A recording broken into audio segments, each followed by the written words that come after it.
This is on my work truck, and I know many people have had to deal with this, and now I am.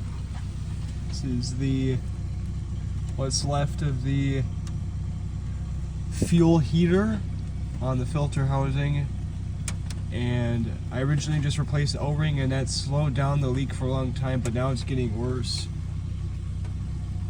It almost kind of looks like it's coming through the heater itself, so I'm just going to do the same mod that everybody else does with the 1/2-inch pipe plug. Well, this is probably why it started leaking. It just completely broke off from the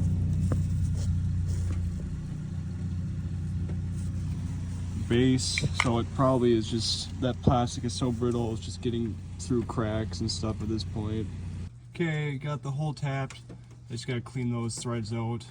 And I just want to mention, because I almost made this mistake, but you want to get a 1/2-inch tapered tap for national pipe thread. Not just a regular old 1/2-inch tap, because you're going to be using a tapered pipe plug. Tapered 1/2-inch pipe plug. So just want to mention that, but then I'll thread it in there, and I'll put some sealant on there and make sure it seals up the threads good too. Okay, I just kind of goofed up a little bit. The original plug that I got has this hex head, and I thought this would be better because of hex versus square, but it's pretty narrow in here, so it was actually rubbing on there quite a lot to the point I couldn't tighten it anymore. So I had to go into the hardware store and get a square head instead. So there you go. Don't make that mistake. Well, there it is in there. I'm using Moto Seal on the threads to help seal it up. Okay, got it all in there. First I was worried I had tapped too far and it went down too far, but thankfully everything fit.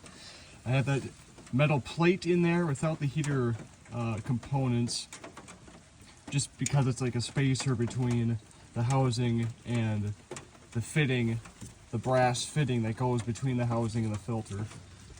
Then I pre-filled my filter with diesel, but I am not going to start this. I have to let this gasket maker, this Moto Seal, cure for a while. But I can't let it cure for 24 hours because I need this truck tomorrow, so it'll be more like 12-13 hours, but that should be enough. Just have to make sure it doesn't leak.